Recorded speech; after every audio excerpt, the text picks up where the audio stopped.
Bonjour à tous, bienvenue dans cette vidéo qui est la deuxième partie de la correction du TD3 sur le convertisseur analogique numérique. Dans la première vidéo, on s'était arrêté à l'initialisation et l'utilisation du module ADC à travers le lancement de la séquence de conversion, et puis on récupérait dans voltage 1 et voltage 2 les deux résultats de la conversion des voies A0 et A1 qui sont reliés sur les deux potentiomètres de la carte. Alors, on va continuer. Je vous propose de continuer avec la question suivante. L'idée, c'est que l'on va utiliser les LED, les 4 LED, respectivement, soit pour visualiser le potentiomètre numéro 1 qui est relié sur A0, soit A1 qui est relié sur le potentiomètre 1. Et donc pour choisir si on visualise l'un ou l'autre, on va utiliser les boutons poussoirs. Donc on va écrire une petite fonction détecte bouton poussoir en langage C qui va mettre une variable qu'on va déclarer en variable globale. Button pushed, soit 1 soit 2 si BP1 ou BP2 est respectivement appuyé. Alors, la fonction elle est très simple, vu que c'est une variable globale qu'elle va renseigner, la fonction s'appelle detectBP, je ne prends aucun paramètre d'entrée et je ne vais renvoyer aucun paramètre de sortie. En fait, je vais utiliser l'information des boutons poussoirs qui se trouve sur GPADAT. Donc GPADAT, je peux le lire. Le bouton poussoir numéro 1, c'est le bit, le GPO17, donc je vais lire le bit GPO17 de GPADAT. Et puis pour le bouton poussoir, c'est le GPO48 de GPBDAT. Attention, lorsque vous appuyez sur le bouton poussoir, le bit passe à 0 et lorsque vous le relâchez, il passe à 1. Je vais donc tout simplement, avec un if, tester si le premier bouton poussoir est appuyé, en testant si le bit GPO17 de GPADAT est à 0. Si c'est le cas, je mettrai la variable button pushed à 1. Et puis, dans l'autre cas, si il est appuyé, je mettrai si c'est l'autre, pardon, si c'est le bouton poussoir 2 qui est appuyé, donc la GPO48 de GPBDAT qui est à 0, eh bien, je mettrai button pushed à 2. Alors, deux petites remarques sur cette correction. Si je n'appuie sur aucun des deux boutons poussoirs, button push garde sa valeur précédente, puisque c'est deux if. Et ici, ce n'est pas un else if, ça veut dire que si j'appuie sur les deux boutons, et bien à la sortie, button pushed, il va passer à 2, puisqu'il passera à 1, et ensuite tout de suite après à 2. Donc si j'appuie sur les deux boutons, c'est le bouton 2 qui aura la priorité. Voilà pour la détection des boutons poussoirs. Ensuite, on va faire une petite fonction affiche qui va piloter A et B en barre graphe à partir des résultats de conversion de voltage 1 et voltage 2. Alors, on va faire une petite explication pour ça. L'idée est la suivante. J'ai 4 LED. Ici, donc ça c'est la LED 4, ça c'est la LED 3, ça c'est la LED 2 et ça c'est la LED 1. Je vais faire des croix quand elles sont allumées, puis je mettrai rien quand elles sont éteintes. Alors l'idée, c'est que j'ai un nombre compris entre 0 et 4095. Si ce nombre vaut 4095, je vais allumer toutes les LED. Et puis si ce nombre vaut 0, je vais éteindre toutes les LED. Ok. Donc on pourrait directement lier le nombre de LED au nombre. En fait, de 0 à 4095 divisé par 4, ici, eh bien, j'allume la LED 1. Ensuite, de 4095 divisé par 4 à 4095 divisé par 4 fois 2, j'allume la LED 2. Et ici, 4095 divisé par 4 fois 3, j'allume les 3 LED et ensuite au-dessus les 4 LED. Et donc ça fonctionnera très bien. Donc on peut faire la petite application numérique avec la calculatrice. Alors, je vais faire vite fait. 4095 divisé par 4, ça me fait 1023, on va arrondir. Donc tous les 1023, en fait, je vais incrémenter. Je redessine ici. Donc entre 0 et 1023, ici on aura 2048, ici on aura c'est 3000, ça multiplie par 3, 3071 environ. et ici 4095. Donc, de 0 à 1023, j'allume la LED 1.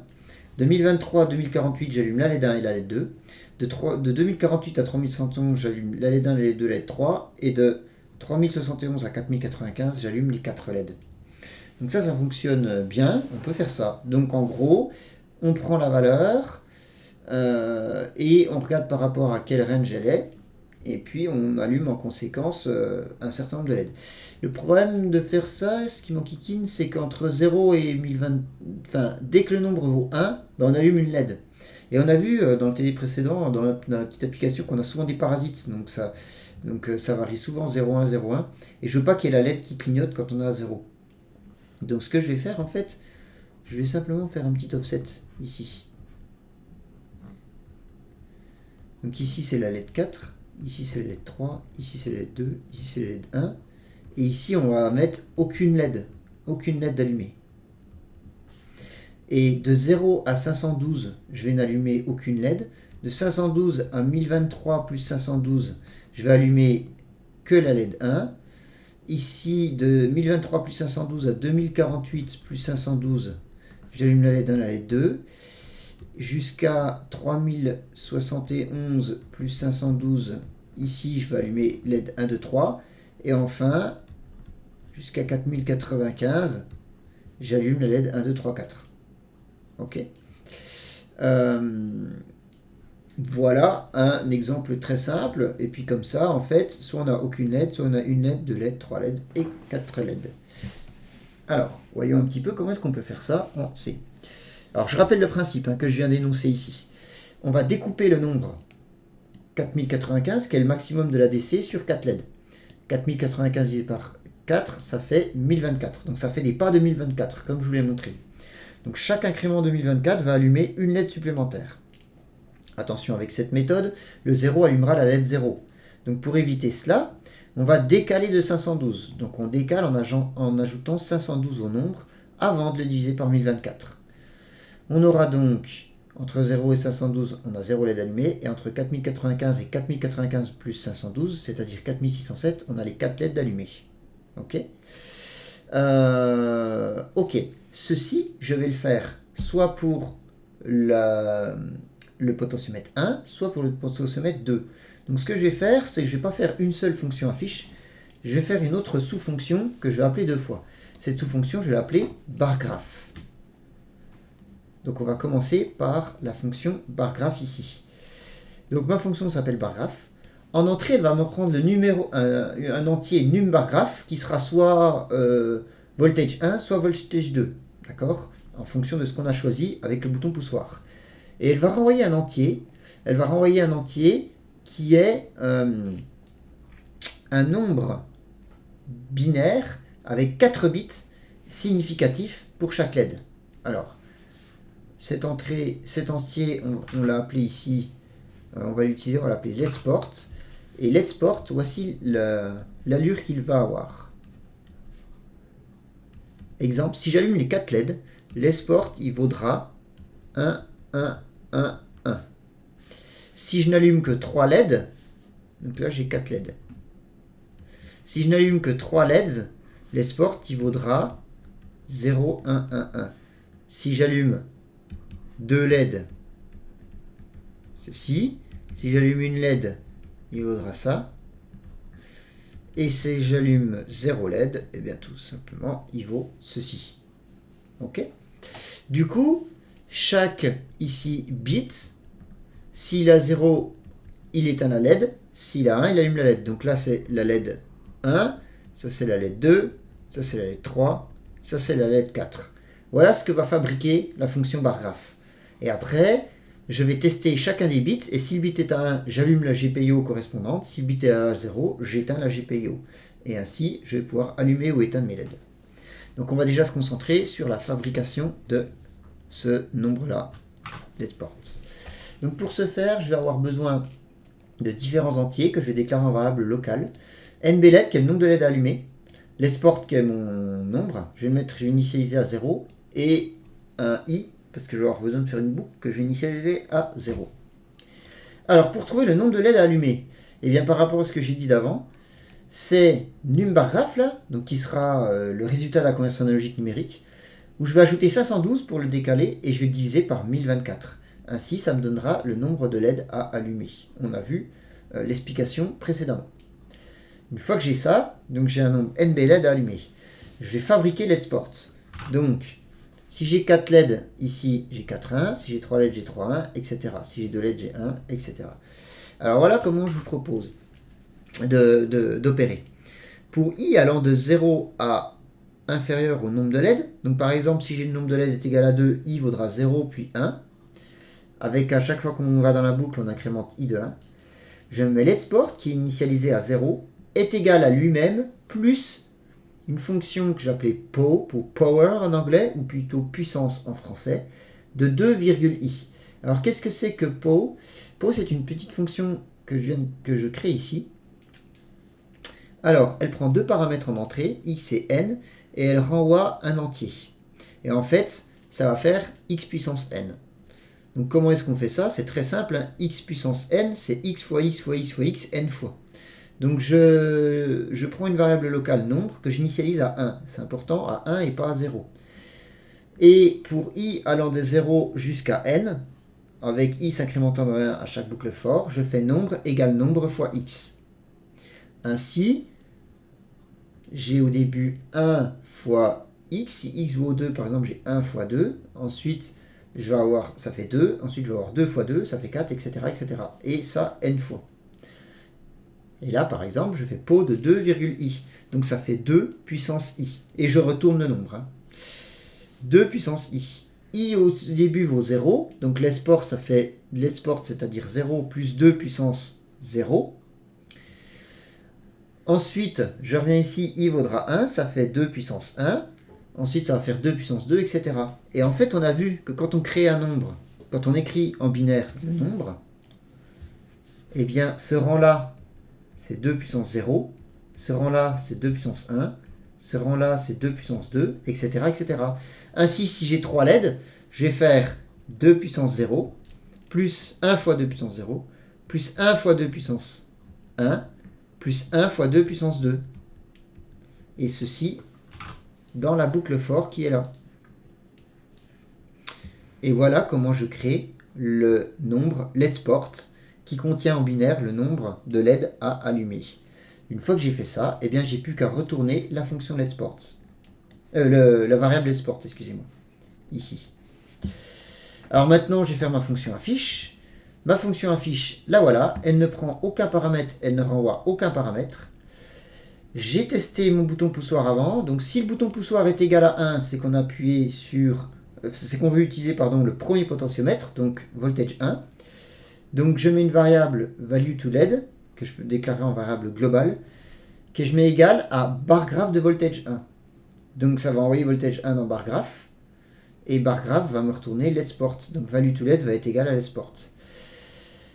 Sinon, si c'était le deuxième, eh bien je fais la même chose avec voltage 2. Ainsi, on va afficher avec le bargraph le potentiomètre numéro 2. Ensuite, eh bien value to LED, ça a pris la valeur de LED Sport, donc ça peut valoir 1, un certain nombre de 1 avec les LED allumés, comme je vous l'ai montré ici. Ok. Je vais ensuite tester chacun des bits. Comment est-ce que je fais ça? Eh bien, je fais des masques end pour ne m'intéresser que à ce que je veux.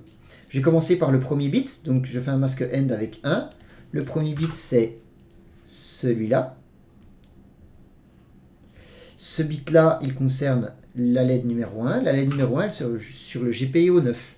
Alors, si ce bit est à 1, donc si value to LED est 1, c'est égal à 1, c'est que ce bit est à 1, je vais mettre le bit 9 de GPA date à 1. Sinon, je le mets à 0. Et je fais la même chose pour celui d'à côté. Donc pour celui d'à côté, c'est facile. Je prends value to LED, je le décale de 1 à droite et je fais masque ou avec 1. Donc ça va être la LED 2. La LED 2, c'est GPIO 11. Donc je vais le mettre à 1 s'il vaut 1. Sinon, je vais le mettre à 0. Je fais pareil pour la troisième. La troisième, il se fait décaler à droite de 2 value to LED. Je fais le masque avec 1. Et la LED 3, c'est sur le port B, c'est le GPO 34. Donc je mets soit à 1, soit à 0, si ça vaut 1 ou 0. Enfin, le dernier, Je le décale à droite de 3, je fais le masque avec 1. La lettre 4 est dans GPIO 49 qui est dans GPB date. Si ça vaut 1, je mets le GPB date de GPIO 49 à 1, sinon à 0. Et voilà, je viens de piloter mes LED en fonction du résultat de la conversion analogique numérique, soit du premier potentiomètre, soit du deuxième potentiomètre. Il ne me reste plus qu'à répondre à la dernière question en écrivant le programme principal, avec l'appel de toutes les fonctions que j'ai fait jusqu'à maintenant. Donc j'ai repris ici la structure que je vous donne dans le TP. Attention, n'oubliez pas de faire les prototypes des fonctions. Donc nous avons réalisé dans ce TD, la fonction initPort, la fonction configure ADC, la fonction qui convertit, une fonction bar graph, une fonction qui fait la puissance d'un nombre, une fonction qui détecte le bouton poussoir, et enfin la fonction qui affiche. J'ai utilisé des variables globales, je les déclare maintenant. Donc je vais déclarer en entier voltage 1, voltage 2 et value to LED. Et je vais déclarer button push que j'initialise à 0. Alors petite remarque, ici j'ai déclaré en entier signé et ici non signé. Honnêtement j'aurais pu tout mettre en non signé puisque l'ADC ne fonctionne que entre 0 et 4095. Alors ça c'est ce qui vous est donné, ça vous permet, par Texas Instruments, ça permet d'initialiser le microcontrôleur. On ne va pas passer dessus en IF40. Et on va aller directement au début de notre programme qui est ici. J'initialise les ports, donc j'initialise les 4 LED et les 2 boutons poussoirs en entrée-sortie numérique, j'éteins les LED. J'initialise mon ADC, donc mode start-stop, fenêtre de conversion la plus courte, séquenceur cascadé. J'initialise ma séquence de conversion avec 2 conversions à faire, la voie 0 puis la voie 1. Et dans la boucle infinie, ce que je fais c'est que je détecte le bouton poussoir, je lance la conversion, je récupère le résultat, et je vais afficher le résultat en fonction du bouton poussoir. J'affiche soit le potentiomètre 1, soit le potentiomètre 2. Une petite application. Je viens de taper ce programme sur Code Composer. Je vous propose de le lancer et de faire un petit débugage.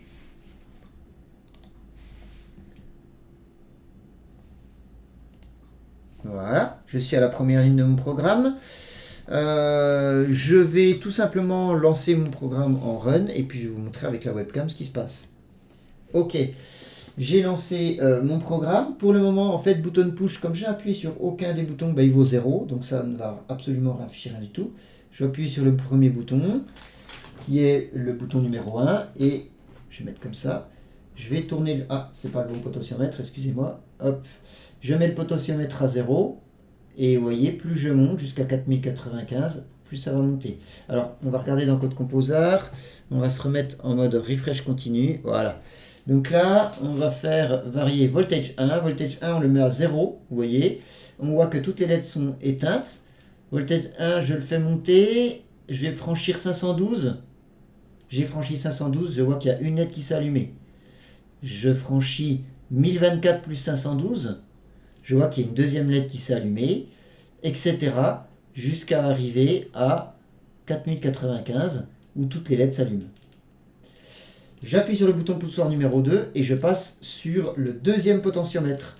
Même chose, je le mets à 0, toutes les LED sont éteintes. Lorsque je vais franchir 512, il y en a une LED qui s'allume, puis une deuxième, puis une troisième, et enfin une quatrième sur la fourchette jusqu'à 4095. Voici qui conclut cette première partie de TD.